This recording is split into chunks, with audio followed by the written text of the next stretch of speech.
I was doing assignment to organize this track, I had great ideas for lots of great speakers and made a big long list, and Mike was on it. And he's one of the very few that actually pulled through from my original list. So I'm very pleased to have him here. He's involved with the Space Studies Institute. He maintains their website and their mailing list. He's the administrator. He's got a wonderful website on space settlement with lots of ideas and details. He works in the daytime for Texas Instruments and does their websites related to space and other issues. So welcome, Mike Combs.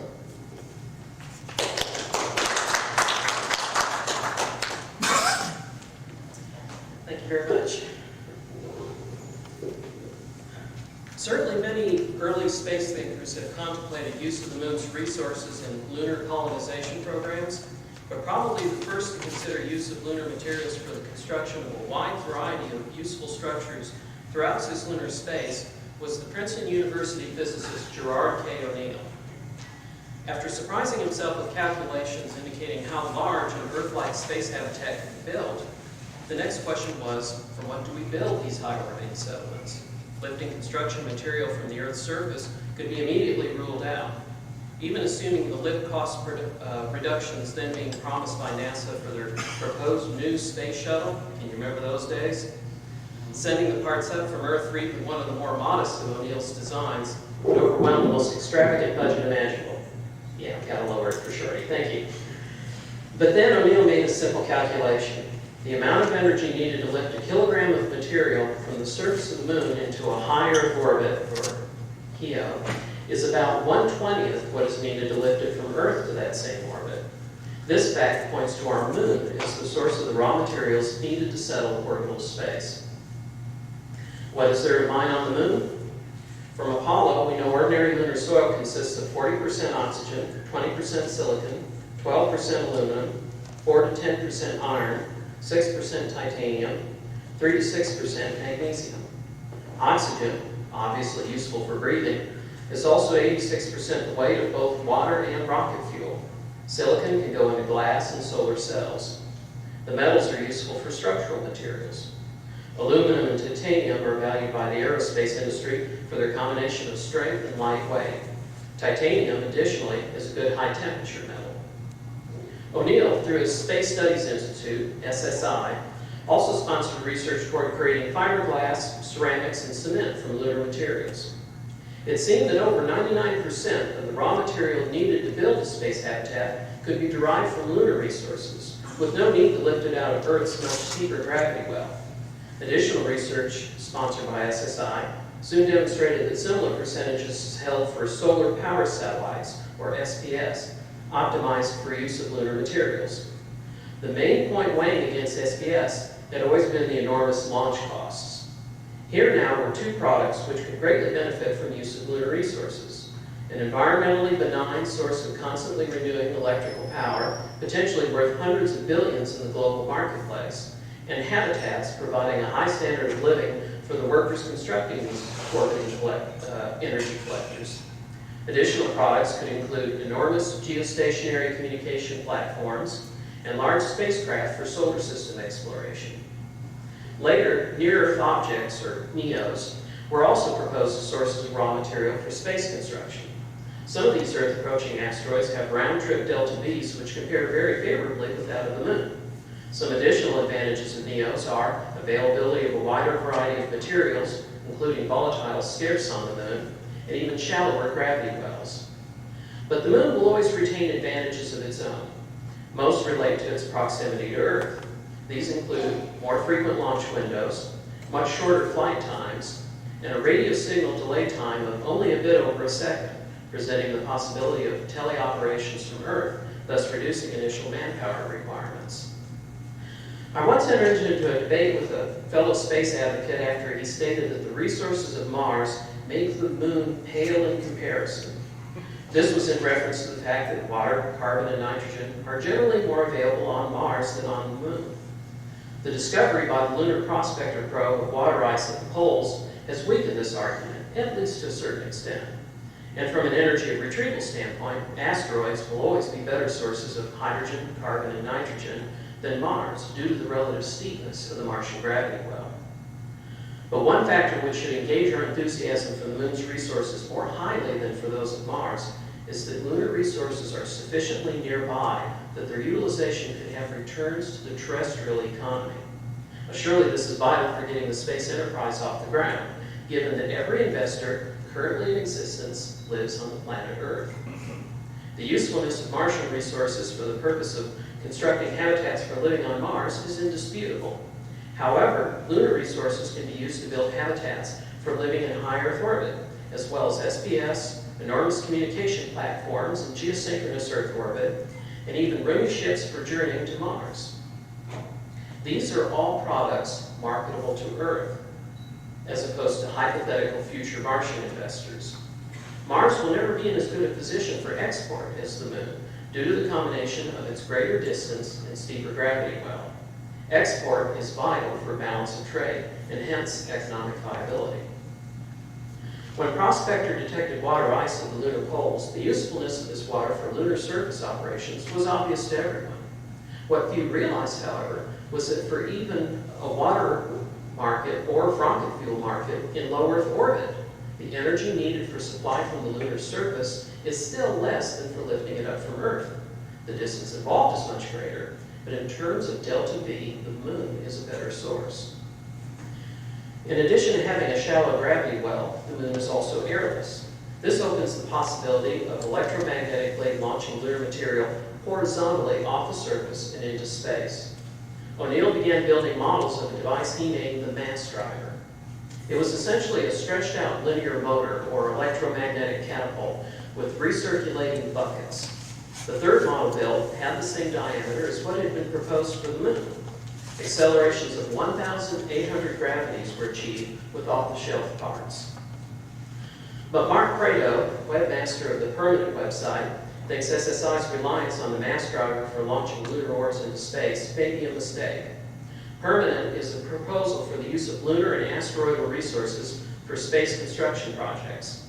As a physicist who has worked on electromagnetic launchers, Prado says he personally has a great deal of confidence in the mass driver concept. However, he fears business leaders may be leery of it as an unverified technology. Among some space advocates, there is even greater pessimism regarding the lunar mass driver proposal. I once found myself in a debate on a couple of the space-oriented Usenet news groups with some folks who insisted that a mass driver could never achieve lunar escape velocity, 2.4 kilometers per second. On the one hand, I have Marshall Savage describing future space-based mass drivers hundreds of billions of kilometers long, capable of accelerating multi-ton starships to near light speed. On the other, I have these fellows expressing doubts over a proposed lunar mass driver 160 meters long, about the diameter of a dinner plate, capable of launching softball-sized spheres of sintered soil to lunar escape speed. Personally, my incredulity border lays somewhere in between. One of the debaters sent me a detailed technical explanation of his doubts. The issue he raised involved the switching speed of the coils, which was a function of their inductance capacitance. Such considerations, it was said, would forever limit mass drivers to velocities below what was needed. At first, his explanation depressed me because it made sense to me. Then it occurred that the implication seemed to be that Gerard O'Neill, a physicist with Princeton's Institute for Advanced Study, the same place Einstein worked, an inventor of the Clyde beam storage ring, had negligently overlooked a principle of electricity which I learned in my first or second year of college, not to mention the many electrical engineers and graduate students who worked on mass driver models alongside him. I turned to SSI and was referred to Dr. Les Snively, who worked with O'Neill on mass driver Model 3. He stated that the coil switching limitation cited as a concern was in fact an implicit part of their computer models. He also mentioned a strategy that O'Neill had devised to overcome it, using greater numbers of single-turn coils at the later highest speed portions of the accelerator. It turned out that one reason for the stated pessimism regarding mass drivers was the unfulfilled promises of a coil gun developed by Bill Cohen at Sandia Labs. The goal had been an Earth-to-space launcher. but the velocities predicted by computer models turned out to be elusive. It was generally agreed that this failure poisoned the well for additional funding of high-speed launchers based on similar, and sometimes dissimilar, technologies. One can point to significant technical differences between the O'Neill mass driver design and the Cohen coil gun design. And whether they add up to the difference between a workable and an unworkable approach may not be clear. I'm not aware that Cohen's design ever used the single-turn coil solution suggested by O'Neill. Certainly the operating conditions and design goals were different. For example, launching through vacuum versus launching through the Earth's atmosphere.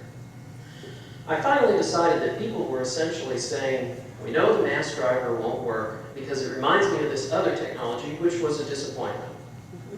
If it's truly a case of pronouncing that the apple's gone bad because the orange is rotten, then perhaps we should not write off the lunar mass driver just yet. For myself, I no longer consider mass drivers a demonstrated technology, despite the demonstration of the accelerations required, but neither do I rule them out. Even if moon-based mass drivers remain forever impossible, other means for economically lifting lunar resources into space may be feasible. A skyhook or space elevator for the moon is certainly a less difficult technical challenge than one for the Earth. It may even be possible with existing materials. It'd be a lot longer, I should interject. Whereas construction of an Earth skyhook would begin in GEO, the lunar skyhook would start at the L1 point between the Earth and the Moon. If the lunar end is extended towards the lunar surface, the earthward end would reach sufficiently far into the terrestrial gravity well that payloads released from there would end up in an elliptical Earth orbit. Like the mass driver, such a structure would enable transportation of resources off the lunar surface using electricity rather than rocketry, and the electrical costs in comparison would be trivial. Thus, it is possible that in our future, space may be filled with clean, inexhaustible power generators, vast communication platforms enabling ubiquitous risk communicators, giant ships for exploration of the planets, and even orbiting extensions of life's ecological range, all manufactured from the common powdery gray dust of our nearest neighbor in space.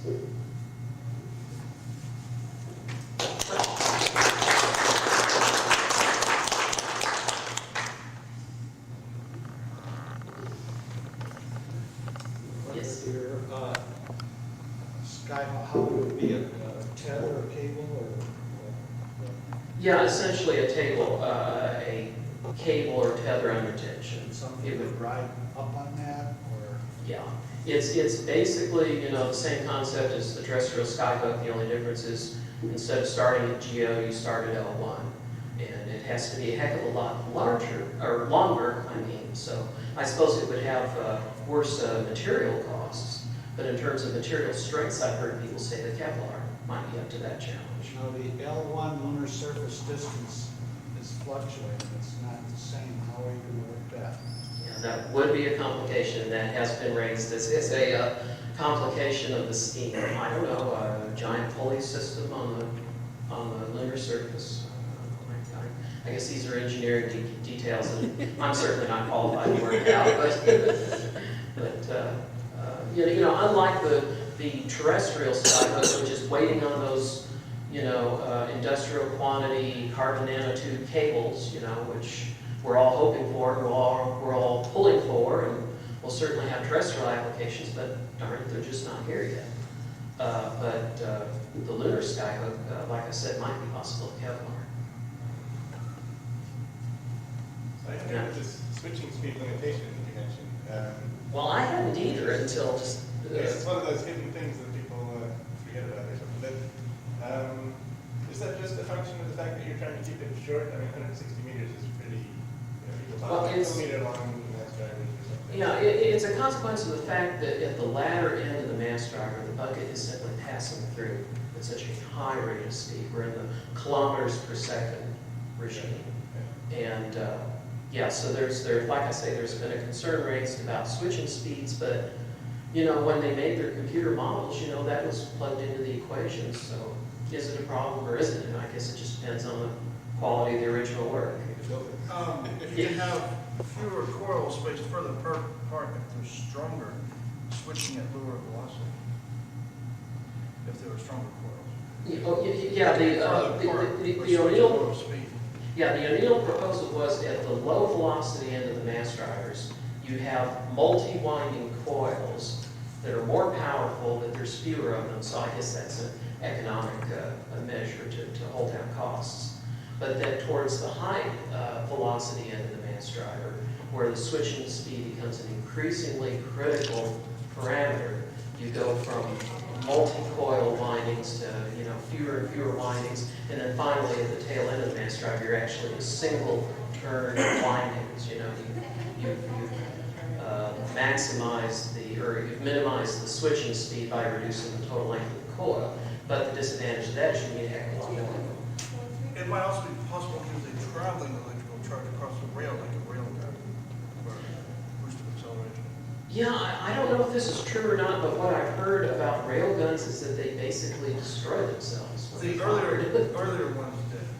Later ones are reusable. So there's been improvements in that. Yeah, I keep hearing people talk about rail guns for the moon, and I'm convinced I even hear some people say rail guns for the moon when they really mean mass drivers. It's almost like a confusion between the terminologies there, and for whatever works. I just found out, I think it was just this year, about something called a quench gun, which relies on the, and I know very little about this at this point, but it relies on the ceasing of the superconducting state in a coil. And their argument was it would be much more economical than a mass driver. I don't know if that was because it would be shorter or for other reasons. But it struck me as being the kind of electromagnetic accelerator that you might use for sending, large, complicated payloads up at, daily intervals or so. And of course, what O'Neill was talking about was something about this big around, launching centered spheres of compacted lunar soil, about this big, but doing it once per second, every minute, for days, for at least 14 days if you're limited to the length of time the sun's in the sky for your solar power plant. So this coil quench gun idea, it might be a marvelous thing for a moon base, and for a moon base that's interested in exporting. It might not be, it may or may not replace the mass driver in the High Frontier proposal. That I'm not sure about. I'm still seeking out sources of information on that quench gun. Yes? One more thing, that was brought up a little earlier about the instability of one of the range points.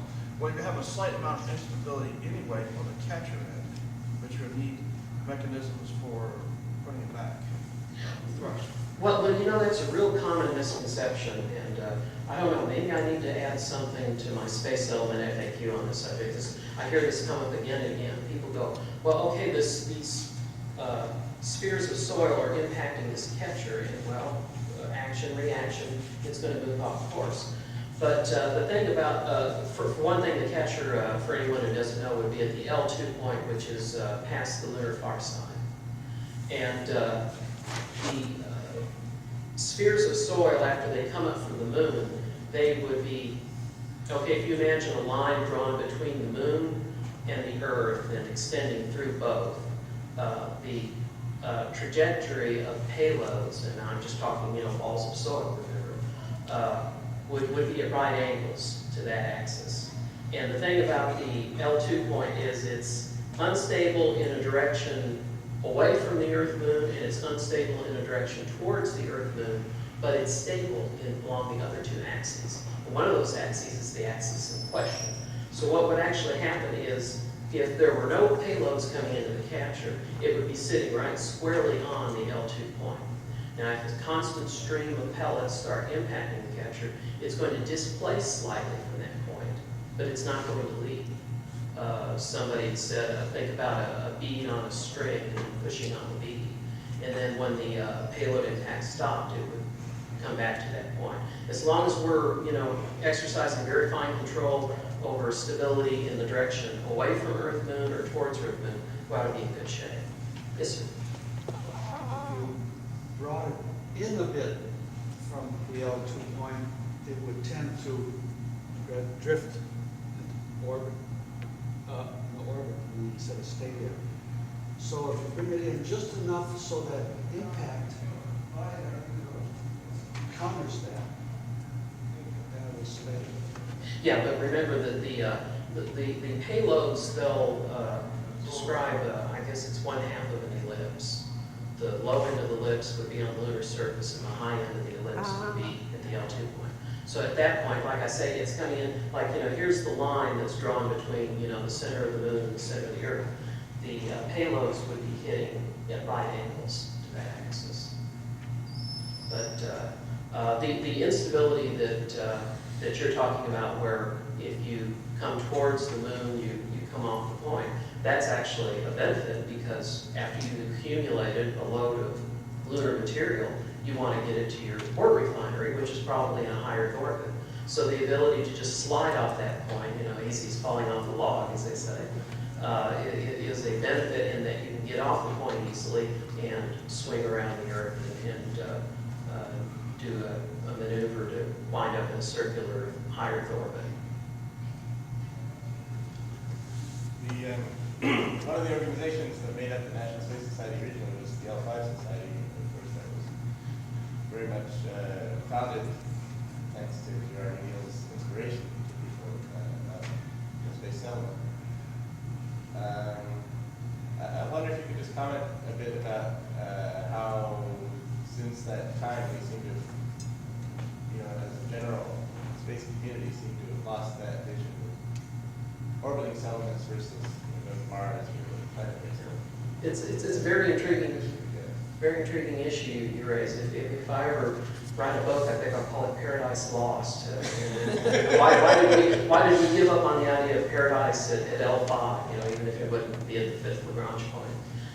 I don't know. Is it anything beyond planetary chauvinism? Is it anything beyond the point that we're all raised on science fiction, and science fiction, as a general rule, has looked at planetary colonization rather than space colonization? Is it, simply, I refer to planetary chauvinism, which was a phrase invented by Isaac Asimov, who was referring to the automatic assumption that activities are best done on a planetary or surface of the moon rather than in free space. And yeah, I'm quite vocal and outspoken on Usenet, as I alluded to in my article, on the subject of planetary chauvinism, and it's a assumption that I always challenge. My most recent debate was with somebody who said, I'm more interested in Mercury than Mars, because on Mercury you could build solar power stations and you could beam power beams throughout the solar system and power things all around the solar system. And I said, why build your power stations in a place that is dark half the time? Which, of course, the more advantageous approach is, well, maybe a similar approach to what we're talking about on the moon, a Mercurian mass driver, and that's assuming that we don't find an asteroid that's even more convenient, and they may very well have found one just in the last couple of months. But assuming that even proceeding from the assumption that Mercury is the source of your raw materials, it doesn't mean you have to build your power plants on the surface of Mercury. Mass driver technology could raise the materials, build them outside the shadow of the planet Mercury. And obviously a power station that is putting out power 100% of the time is worth twice as much as one putting out power 50% of the time.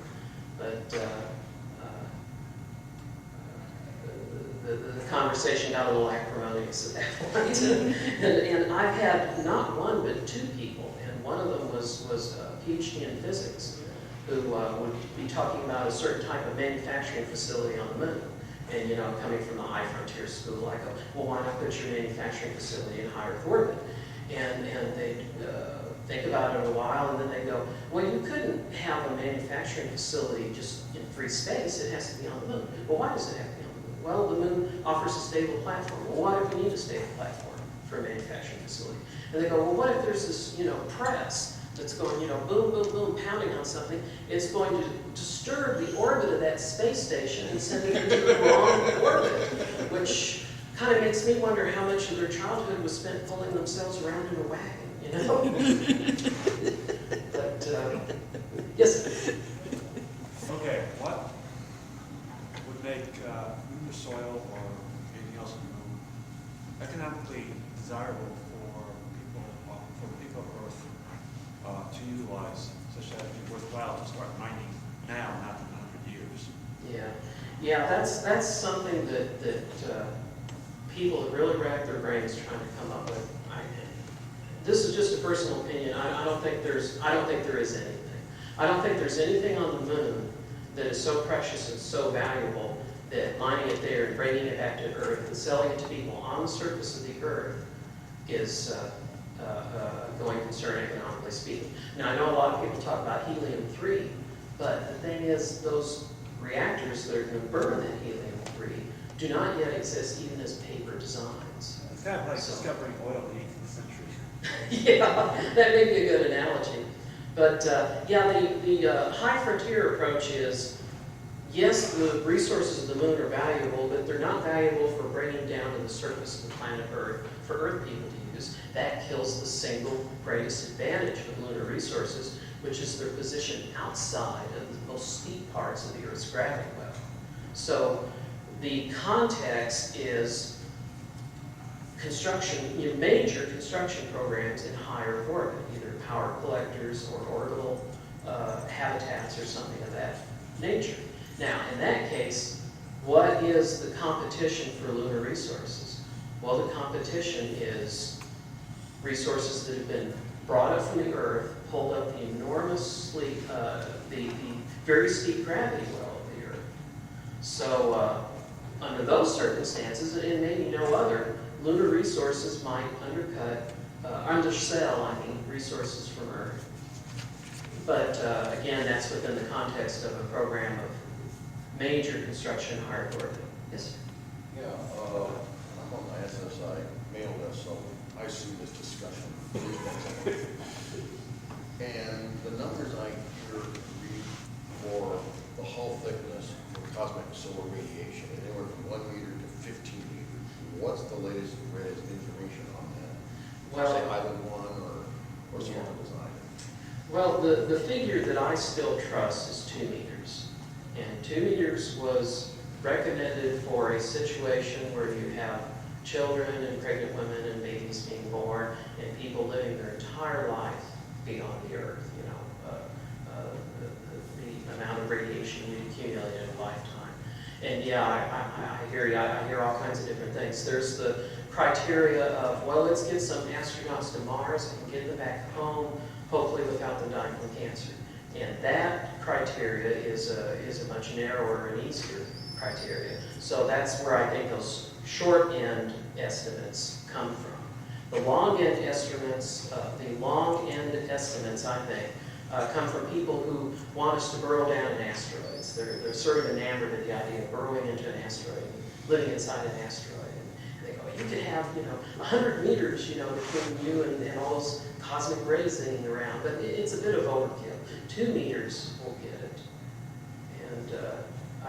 And gosh, I don't have a good estimate for this, but I'm thinking that, like, if you had a model of Island 1 where it was, the size of a basketball, let's say, I think that 2 meter thick radiation shield, I think it would be thinner than corrugated cardboard, say, to that scale. Or I'm probably overstating that, probably just the non-corrugated kind of cardboard. Yes? The lure of places like the Moon and Mars to people who want to live is the open horizon and getting out and homesteading on your own. And when I think of going to live on a tin can, I think of being in the most restrictive gated community you could imagine with a neighborhood watch committee on your case all the time. O'Neill's book was written in the 70s, and we were all going to join hands and, unite the world and work cooperatively forever. I mean, how are you going to address that? How are you going to? Well, I personally think one can have wide open horizons in an Island 3, which is a cylinder 20 miles long and 4 miles in diameter.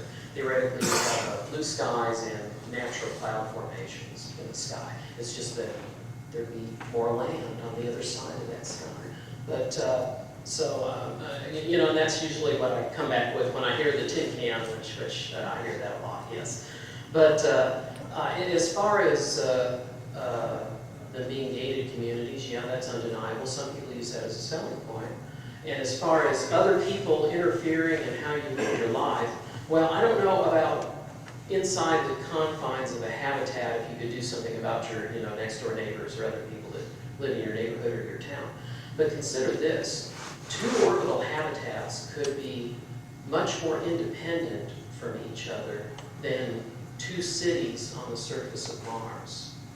I think with orbital habitats, there is more of a potential for, okay, we're going to go off and we're going to form our own kind of society in accordance with our own kind of values. To heck with everybody else. They can live the way they want to live. We're resource independent, we're energy independent.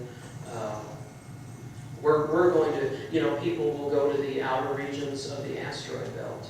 And you might think, well, we're limited by use of solar power, but you could build mirrors big enough to have Earth-like conditions beyond the orbit of Pluto.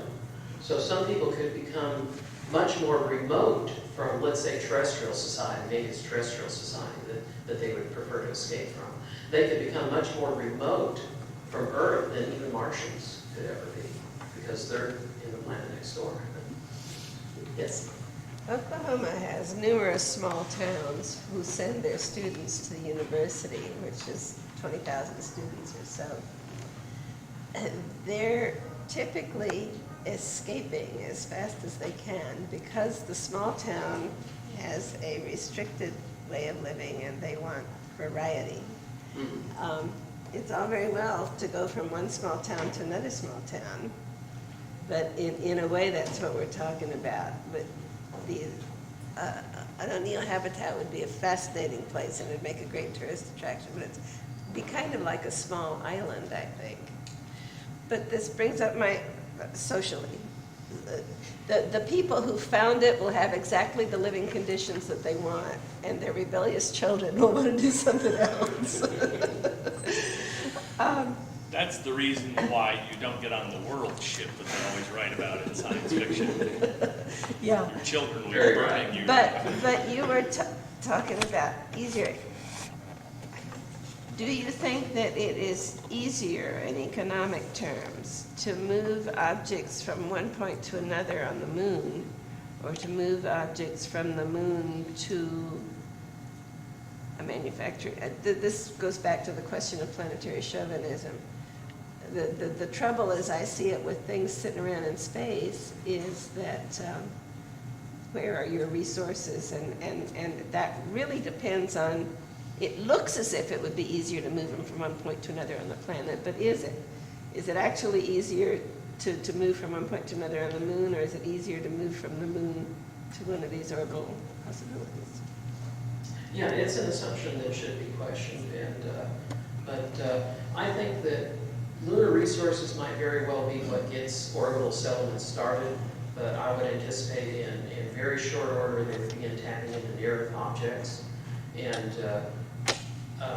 much longer range when we're starting to talk beyond the point of, okay, our customers are on Earth, and Earth is the market we're serving. I think you'll be talking about building habitats adjacent to a near-Earth asteroid and sharing its orbit around the sun. And I think in a situation like that, there no longer need to be a concern about the difficulties of moving resources, because your resources would be right next door. I think that different strokes for different folks. There are people who like to live in the country, people who like to live in the suburbs, people who like to live right in the heart of the tropics. And there are going to be people who prefer to live on the surface of a planet, people who might like living in space colonies. Some time ago, I tried thinking, what is a world? Okay, you think of a planet, okay, now that's not what I have in mind. What is the conception that anybody, even a primitive person, has of a world? It's a complex of horizons. One leads to the other. You walk from here to there, you see something different. A world is a maze of which we only see a little bit at a time. On an O'Neill colony, look up, we see it all at one time. Some people may be able to adjust this. Other people may not be able to handle it. You go to the zoo and you see rocks and mini mountains, all artificial. That's the kind of nature we're going to have on a space colony. Not the kind of nature that's made naturally on planet. And for some, the fake stuff is fine. Others like the real stuff. Yeah, I've acknowledged before that O'Neill habitats may be entirely too park-like for some people's tastes. And another thing, some of us like amateur astronomy. It could be pretty hard to move and spin them around like that. Well, in that case, you take the short walk up to the spin axis and go to the observation lounges at either end, floating in zero gravity. Yeah, and let's see, what was the, oh, you were talking about horizons and being able to take in the entirety of an O'Neill colony at a glance. The single biggest study that ever got done on space colonies yielded a design called the Stanford Torus. And that was, to them, one of the great selling points of the Torus, is that there were lines of sight, there were horizons beyond the line of Now, I sight. have a way to get from the Stanford Torus to the big thing. You devise a helical torus. You go like this. Now make 3 of them intertwined. One on one shift, one on the other, one on the other. So you've got 3 shifts intertwined. And then the solar collection and you've got a reflection. maze of horizons. It can be as big as Island 3, but you don't see all of it at once. It's much more worldwide. One more question, and we should probably finish up this. Who owns resources that you would fling into space unnamed? I mean, is there a legal construct now, or who owns something? I mean, obviously, if the government puts something there, they have the resources to define ownership. But a commercial enterprise, is there now a legal construct for, let's say you discover uranium on the moon. Is there a legal construct for defining exclusive rights to exploit those resources, or is it just up for grabs for anybody? Yeah, there's a great deal of controversy on this, and I'm certainly no expert. But my understanding of it is what treaties have, excuse me, what treaties have gone through the United Nations forbid a claim of national sovereignty over a patch of land on the moon or near Earth asteroid, but do not rule out the possibility of a privately owned corporation going out and appropriating resources from those places. Now, then you get into a ticklish thing, well, okay, I've built this mining colony, but I don't even own the land under my feet, so, yeah, property rights in space is certainly a hot topic. I think isn't there a... There's a panel in this room on that at 4 o'clock.